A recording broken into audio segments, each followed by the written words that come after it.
supuesto, martes, medianoche, sexto sentido. Usted sabe perfectamente que acá nos reencontramos todos los martes a esta hora porque los 6 sentidos son necesarios, necesarios para entender, como siempre le digo, la complejidad del mundo actual. Y hoy, para hablar de las complejidades argentinas, está conmigo, usted lo conoce muy bien, yo primero le digo, él fue secretario de Energía, es ingeniero industrial y también ahora es director de YPF. Su nombre es Emilio Apud, es uno de los que más sabe energías en la Argentina, eso es cierto. Emilio, gracias por estar acá en Sexto Sentido. No, es un gusto cada tanto venir a visitarte. Sí, ahora hacía bastante que no nos veíamos acá en el programa, es cierto. Sí.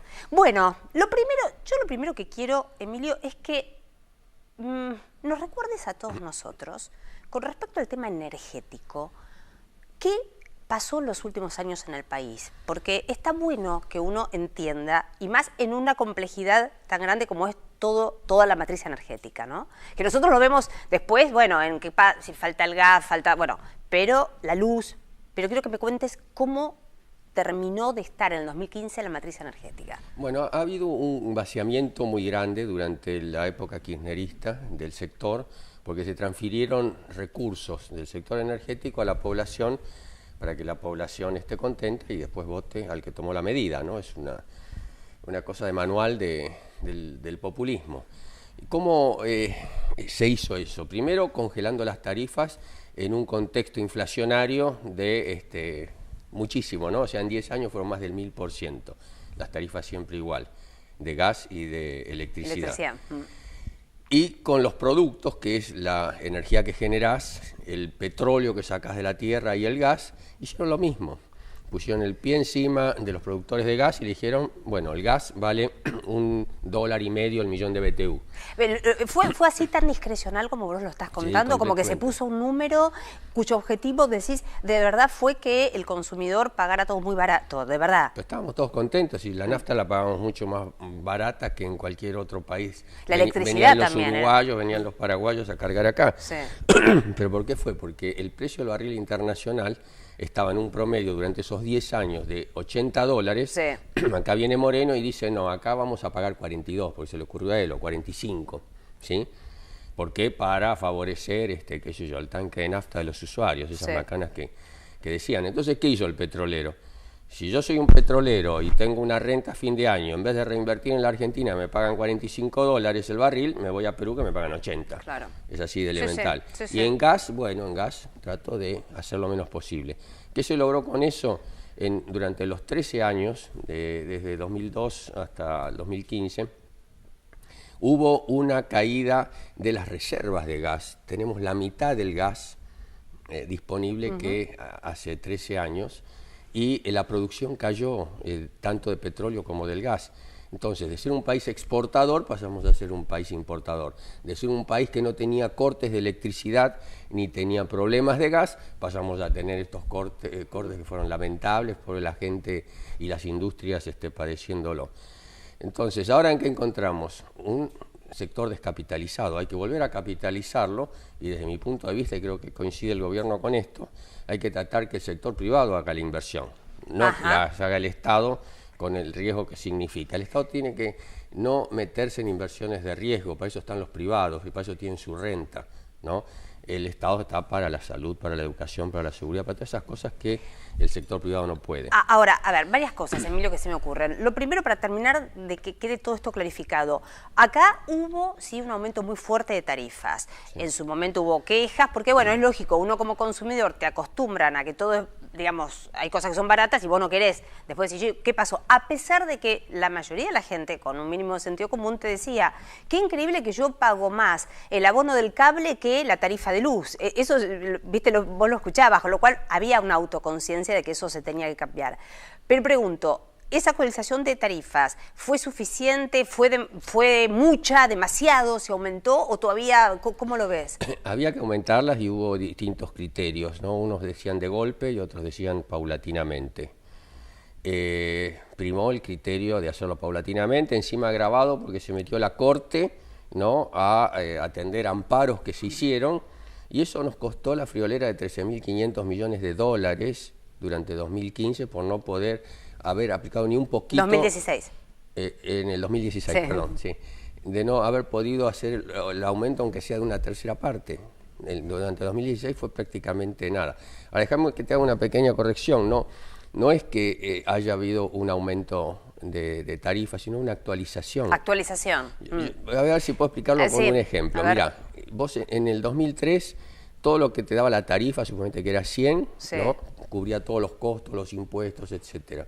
En el 2015, solamente el 10% de la tarifa cubría el 90% restante. ¿Cómo se hacía?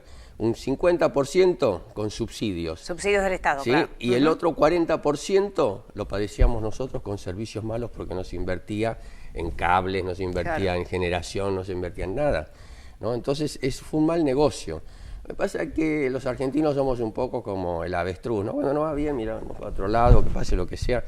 Y bueno, las consecuencias están ahora. Tal vez no se pudo explicar bien. Yo creo que eso, a ver, Emilio, por la verdad que me parece que en general es lógico que uno no tiene por qué entender de temas energéticos, ¿no? Hay que explicarlo, porque si no es evidente que uno de temas, en general la población de temas energéticos no sabe, pero...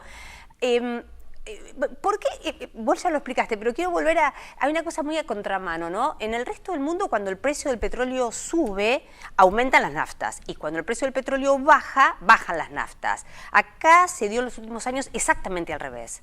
La explicación es, digamos, que fue un acto discrecional, decís vos. Yo te expliqué la primera parte, que fue cuando... Por un decreto se dijo que el precio era más bajo que el internacional. Sí. En contra de la ley, porque la ley dice que es desregulado el segmento de combustibles y petróleo y gas. Bueno, pero no, el sector se ha intervenido desde el 2003, ¿no? ¿Perdón? El sector se intervino en el 2003. Sí, no, pero porque se hizo la ley de emergencia económica, que permitía hacer esas cosas, pero nunca se derogó la ley del año 93, donde se habían privatizado los servicios y el sector petrolero. Sí. Bueno, en 2014, ¿qué pasa? Se derrumba el precio del petróleo internacional. Sí. Llega a niveles de $30, ¿no? De un promedio de 80 llega a 30, 40. Entonces, el gobierno de Cristina Kirchner, en el 2014, dice, bueno, si nosotros tenemos este precio del petróleo, va a haber muchas empresas que no van a poder producir, las provincias no van a poder tener regalías, porque cobran las regalías sobre lo que producen, y vamos a tener lío con los sindicatos porque va a quedar mucha gente en la calle. Entonces inventa el barril criollo, que es un valor artificial para el precio local. Y se llega a poner 60, 70 dólares el barril, ¿no? Que es la materia prima para producir las naftas, cuando internacionalmente estaba casi a la mitad. Entonces, la gente acá decía, pero la pucha, si afuera... Ya se había olvidado que antes pagaba menos, ¿no? Ahora que tenía que pagar más... Bueno, ¿qué pasa acá? Me cambiaron la ecuación y nadie me explica, digamos. Claro. Eso es un error garrafal. Nunca nos tendríamos que haber apartado del barril, de una referencia internacional. Es mucho más confiable para un inversor esa referencia que el dedo de un funcionario iluminado. Claro. ¿No? Sí, sí. Así no se hacen las inversiones en el sector. Pero bueno, en el 2014 se produjo eso y viene el gobierno de Macri en el 2015 y no puede inmediatamente ponerlo al precio internacional, porque enseguida le iban a machacar de que, bueno, que gente en la calle... Claro, exactamente. Entonces avisó, ¿no? Alguien decía que el que avisa no traiciona, dijo, señores, en el 2018 se acaba, vamos a tener el precio de referencia internacional, que es el precio de barril internacional, más los costos de transporte y seguro, etcétera, que es lo que se llama el import parity, lo que vale el petróleo internacional colocado acá. Desde ese punto de vista, uno como consumidor, en realidad, a ver, uno puede decir, el que te está mirando, te está escuchando, dice, pero ¿eso beneficia o no al consumidor? Prima facie digo, bueno, como está el precio del petróleo hoy, está bueno, el petróleo está bajo y parece que va a seguir bajo bastante tiempo. Con lo cual, lo va a beneficiar, por supuesto, lo va a beneficiar. Va a bajar. ¿Y por qué es más caro ahora? Porque internacionalmente una refinería recibe un producto para procesar que es el 80% del costo a $42. Y las refinerías nuestras lo reciben a 55. Claro. A eso agregale todos los impuestos que son entre el 42 y el 48%. ¿Sí? Agregale todos los problemas que hay sindicales. A YPF, cada vez que cortan la ruta y no permiten el acceso a los yacimientos, son hasta 30 millones de dólares que se pierden. Que se pierden. Se acaba de ir una empresa china que va a hacer una inversión de 300 millones, la Sinopec.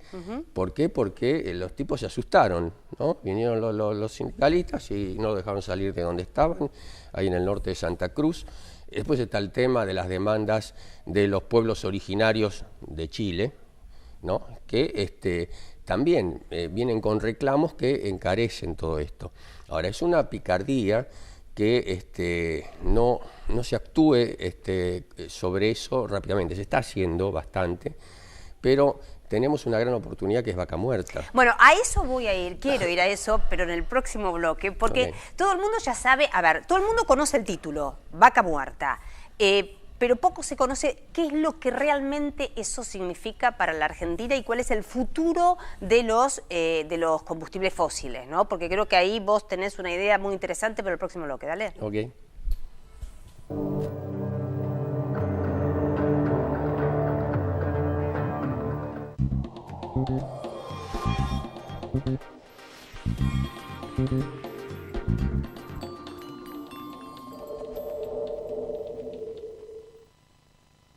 En Ford, creemos que el mundo tiene que tener los mejores autos y que los autos tienen que tener el mejor mundo. Por eso trabajamos para asegurar una movilidad sustentable en el futuro. Pensamos mucho más que en autos.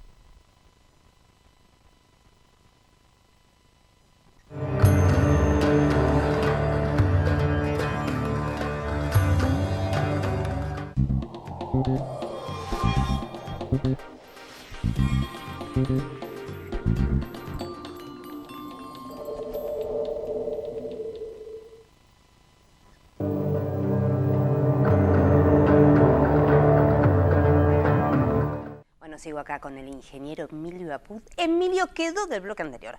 Vaca Muerta. A ver, ¿qué significa de verdad Vaca Muerta?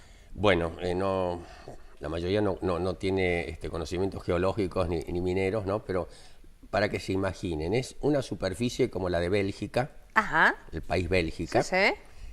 Alrededor de 30.000 kilómetros cuadrados, enterrada a 3.000 metros de profundidad, con un espesor de unos 400 metros, es decir, como una lenteja de la superficie de Bélgica a 3.000 metros de profundidad. Sí. Con la característica de que está llena de gas y de petróleo. ¿Sí? Qué bárbaro. Y hasta hace 15 años era imposible acceder a eso porque es una roca dura, ¿no? Muy compacta, y no se sabía cómo hacer para que saliera el gas. No existía la tecnología todavía. No existía la tecnología. Hasta que se descubrió el tema de la fractura hidráulica, es decir, se mete agua a presión y alrededor de donde sale el agua se rompe esa roca y empieza a fluir el gas y el petróleo. La ventaja que tiene los shale gas, que son estos no convencionales por su forma de extracción, es que se sabe lo que hay ahí. No es como convencionalmente que vos tenías que pinchar, según te decía el geólogo, y a lo mejor había, a lo mejor no había, invertías 10 millones de dólares y no hacías nada, no sacabas nada. Esto es realmente, como quien diría, una mina de oro en serio. Está ahí. Sí. Encima, otro regalito del cielo para los argentinos, somos el segundo recurso mundial de todo el mundo. De shale gas. De gas, sí. Que es lo que es el futuro, el gas. Olvídate del petróleo, del carbón.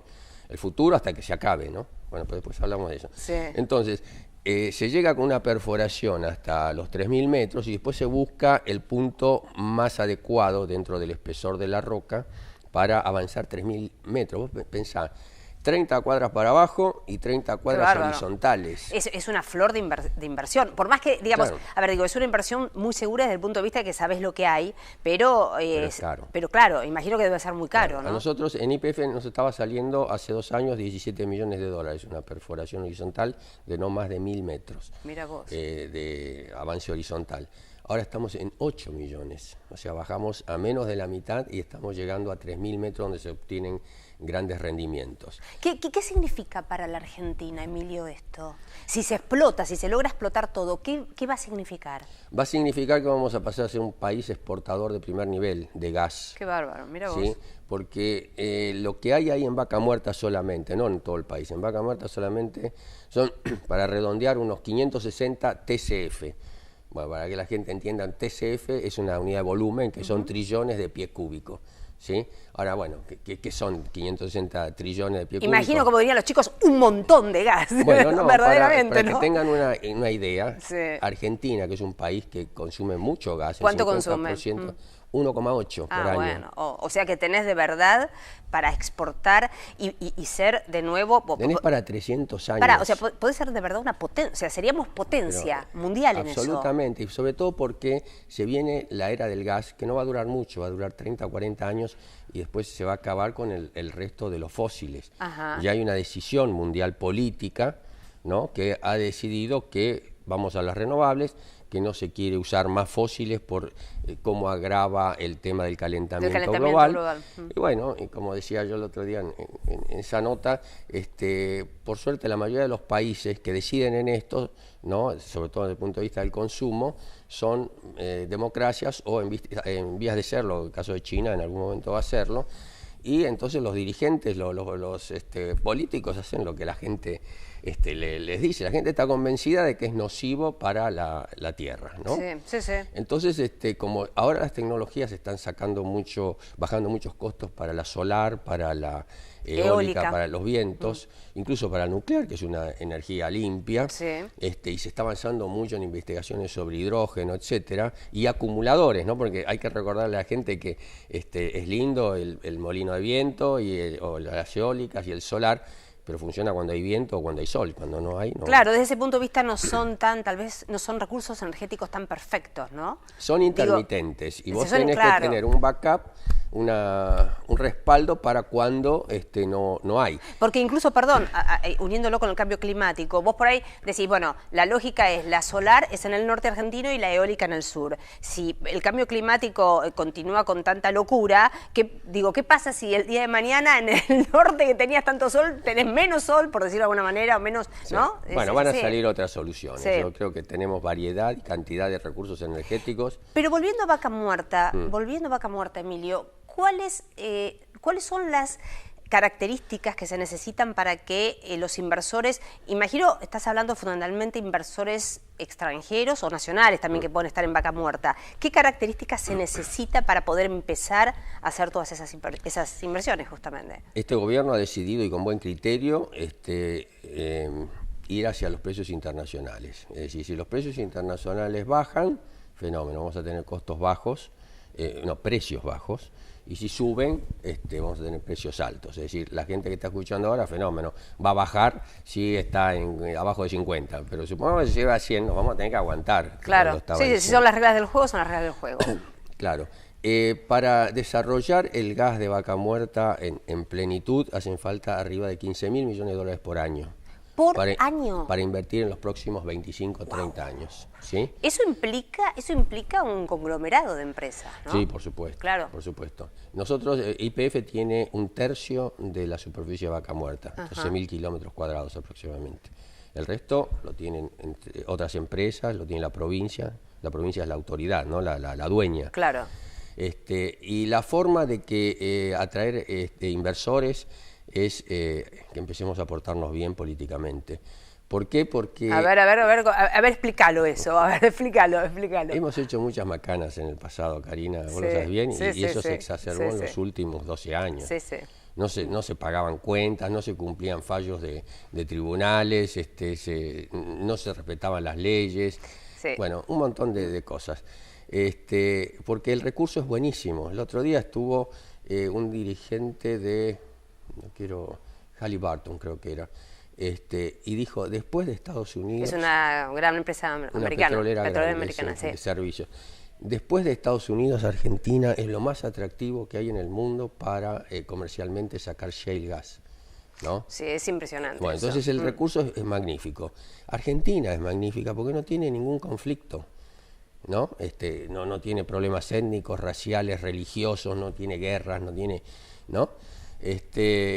Pero tenemos, el pasado nos condena, y además el nivel de impuestos y la falta de infraestructura y los conflictos laborales son 3 cosas sobre las que hay que actuar fuertemente y rápido. A eso quería ir también, Emilio, porque acá además de las irresponsabilidades de algunos gobiernos de turno, por decirlo suavemente, también hay un tema que tiene que ver con los gobiernos y que, como yo siempre vengo diciendo más últimamente, que hay cuestiones que tienen que ser políticas de Estado. Obviamente el tema energético tiene que ser una política de Estado, porque trasciende varias generaciones, ¿no? Digo... Tú lo has dicho. Y eso va de la mano también con una estructura tributaria que no cambie las reglas del juego, una estructura tributaria que pueda, en el caso de este sector, para poner este ejemplo concreto, incentivar a que este sector se desarrolle. Las reglas de juego tienen que ser claras y perdurables. Son negocios que fructifican en 10, 20 años. Si son 20 años, estamos hablando de 5 periodos presidenciales. Claro. Por eso digo que no lo puede cambiar el próximo gobierno o el otro. Esa costumbre argentina de estar cambiando las cosas que tienen que ser políticas de Estado. Fíjate cuál es el obstáculo que ven los inversores. Yo hablo mucho con inversores y me dice, a mí me parece bárbaro lo que quiere hacer el presidente Macri, pero el que lo suceda va a ser lo mismo. Porque si un presidente peronista como fue Menem, viene otro presidente peronista que fue Kirchner y hace 180 grados lo opuesto. Siendo del mismo partido. Siendo del mismo partido, claro. ¿Por qué no hacemos el modelo de Chile o de Perú? Que vos fijate que hubo izquierda, derecha, centro, de todo, y más o menos mantuvieron la línea y les va muy bien. Sí, sí. ¿No? Son investment grade, tienen acuerdos con todo el mundo. Entonces, en eso hay que trabajar y creo que el actual gobierno está bastante preocupado por lograr de remover esas cosas, ¿no? El tema laboral, el tema impositivo, el tema infraestructura. Es muy caro llegar al yacimiento, porque aunque te parezca mentira, se usa el camión en vez de usar el ferrocarril. Bueno, ese es otro tema, tiene que ver lo que decís, la infraestructura, claro, ¿no? Con todo el tema de la infraestructura. La logística, los costos, la conectividad, ¿no? Vos tenés que estar permanentemente conectado y no podés, no tengo internet, ¿no? Eso no va. Exactamente. Te quiero contar una anécdota. El otro día se hizo una perforación, una de las empresas grandes extranjeras que están acá, una perforación hasta la Roca Madre dirigida desde Houston.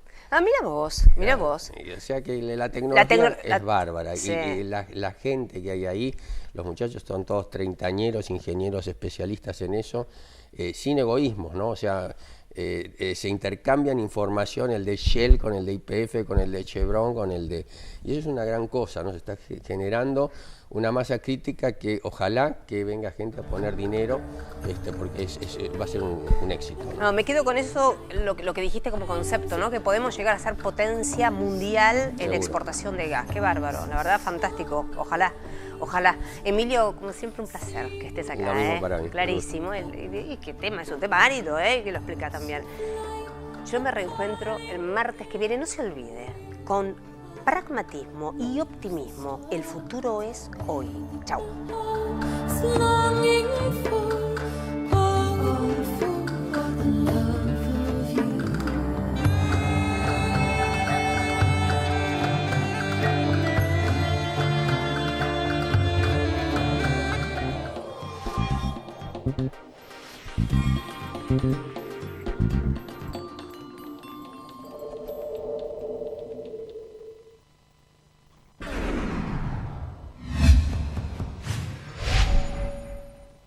Hay un casino que es como vos, divertido, moderno, lleno de anécdotas y listo para sorprenderte. Disfruta Casino del Mar, la sala que mejor premia la diversión.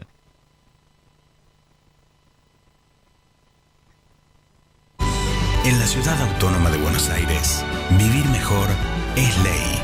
Legislatura de la Ciudad Autónoma de Buenos Aires. ¡Qué elegancia! ¿Pero a dónde van con tantos descuentos en espectáculos? No sabemos ir al cine o ver ballet. Vayan al teatro pero con los lentes puestos. Ballet en 3D. Salí a disfrutar. Invertí en la vida.